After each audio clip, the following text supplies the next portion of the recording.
په مدینه منوره کې یو يهودي عالم او دا يهودي عالم چې ورو دا ډېر زیات مالدار ډېر مال او دولت ورسره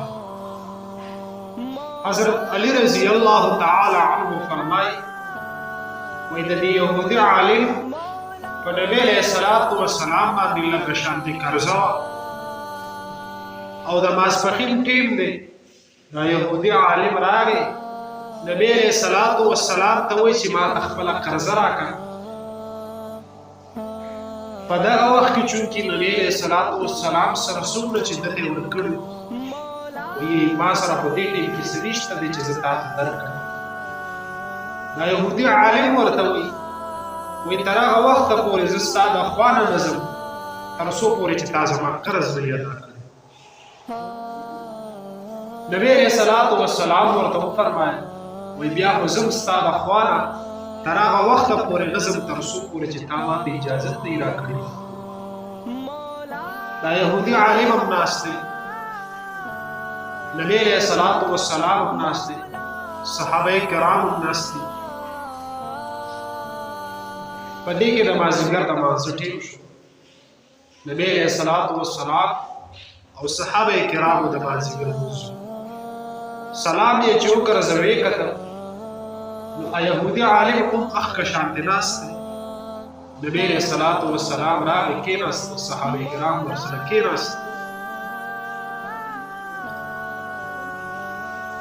په دې دوران کې د ماښام د مانځه ټیم شو نبی علیہ الصلوۃ والسلام او صحابه کرامو د ماښام لمونځ سلام یې چې وکړه زه ویې کتل یهودي عالم مخ که شانتې ناست دی نه ځي نبی علیہ الصلوۃ والسلام راغی صحابه کرام راغی ورسره کېناست اوس صحابه کرام خو اوسه دي خو د نبی علیہ الصلوۃ والسلام د ادب د وجې نه د یهودي عالم ته دې غږ نه کوي زما ورو دا مستري کسان را مخکې شي شاته کسان ولاړ دي چې دا کېږي باران هم دی بر هم ځای شته دی څه کسان بر وخېږي کسان را مخکې شي چې دا وروستو کسان ورته ځای شي شاته که ځای نه وي ځای کمي نو بر هم ځای شته دی څه کسان بر وخېږي نو دا یهودي عالم هم ناست دی او صحابه کرام هم ناست دي د ماسخوتن د مانځه ټیم شو نبی علیہ السلام پاسېدو صحابه کرام پاسېدو د ماسخوتن لمونځ کله چې سلام وګرځو ویې کتل یهودي عالم مخ که شانتې ناست دی اوس صحابه کرام هغسې دي چې ګوره یو یهودي بسې او د هغه حیثیت بسې چې په نبی علیہ الصلوۃ والسلام باندې ټوله ورځ مخ که شانتې تېره کړله د یهودي حیثیت پسې هغسې دي چونکې د نبی علیہ الصلوۃ والسلام د ادب د وجې نه صحابه کرام چې دي نو دا د یهودي عالم ته غږ نه کوي آخر دا چې صحابه کرامو د یهودي عالم ته په سترګو کې اشارې شروع کړي سترګې روزې ورته والي چې یا د خپلې ګستاخۍ نه وړه دا تا چې کوم تکلیف نبی علیہ الصلوۃ والسلام ته ورسولو مازدیګر شو ماښام شو ماسخوتن شو او ته ناست دی تا چې کومه ګستاخي وکړه د نبی علیہ الصلوۃ والسلام نو د دې خپلې ګستاخۍ نه غوړه کړي سر به درنه قلم نبی علیہ الصلوۃ والسلام ته بس پته ولګېده چې صحابه کرام په دې یهودي عالم ته اشارې کوي او دمکیانې ورکوي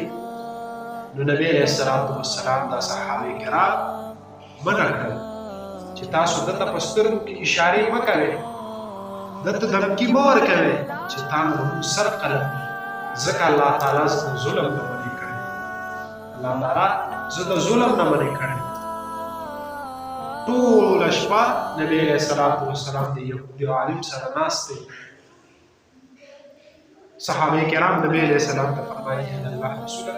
یو یهودي بسې او د هغه حیثیت پسې په تاسو باندې ټوله ورځ مخکې شانتې تېره کړله ټوله شپې در باندې دغه صفوي خطیره کړله تاسو ته څومره تکلیف در ورسېد نبي علیه الصلاة والسلام ورته وفرمایل چې زه الله تعالی ظلم نه دی کړی بهر حال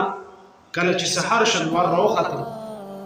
نو دا یهودي عالم نبي علیه الصلاة والسلام ته فرمایي ای د الله رسوله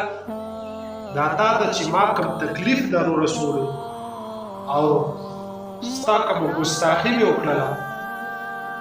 نو دا ما قصدن عمدن وکړل او دا مې ولې وکړل دا مې ځکه وکړل چې زموږ په کتاب کې په تورات کې د آخرې زمانې د پیغمبر ذکر راغلی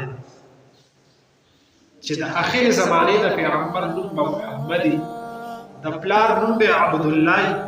په مکه مکرمه کې به پیدا کېږي او مدینې منورې ته به هجرت کوي نو ستاسو نوم محمد دی د پلار نوم عبدالله دی په مکه مکرمه کې پیدا شوی مدینې منورې ته مو هجرت کړی دی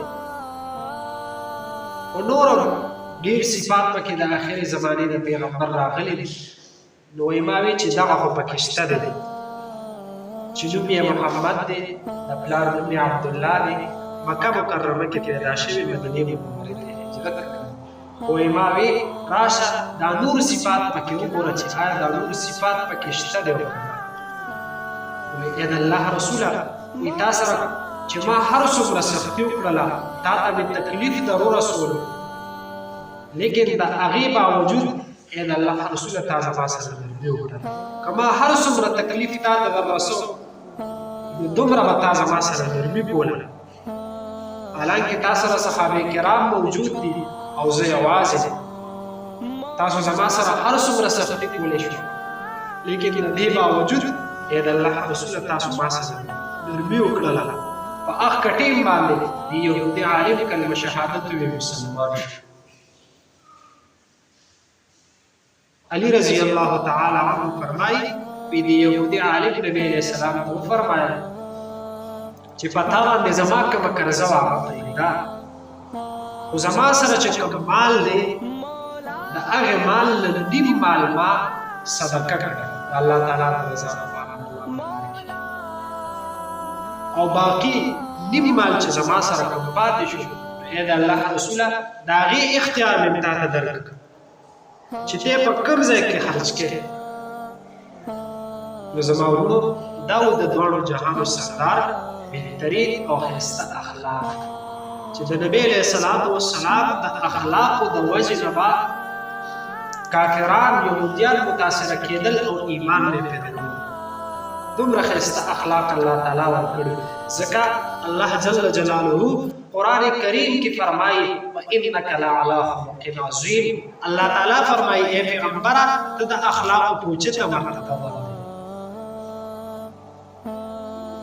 حضرت انس رضی الله تعالی عنه فرمایي کان رسول الله صلی الله علیه وسلم احسن الناس خلقا وی نبی علیہ الصلوۃ والسلام په خلقو کې د ټولو نه بهترین او د زیات اخلاق والا الله تعالی دې زموږ د استاد اخلاق درست کړي الله تعالی دې زموږ د استاد معاملات چې درست کړي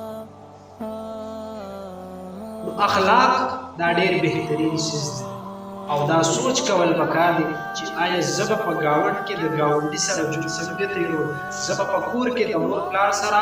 ژوند څنګه تیرو د رشتہ دارانو سره زه څنګه وخت تیرو څنګه اخلاق په ورسره چلو نبی علیہ الصلوۃ والسلام فرمایي اکمل المؤمنین احسن خلقا مؤمنانو کې کامل ایمان والا هغه انسان دی چې اخلاق الله تعالی دې زموږ د استاد اخلاق درست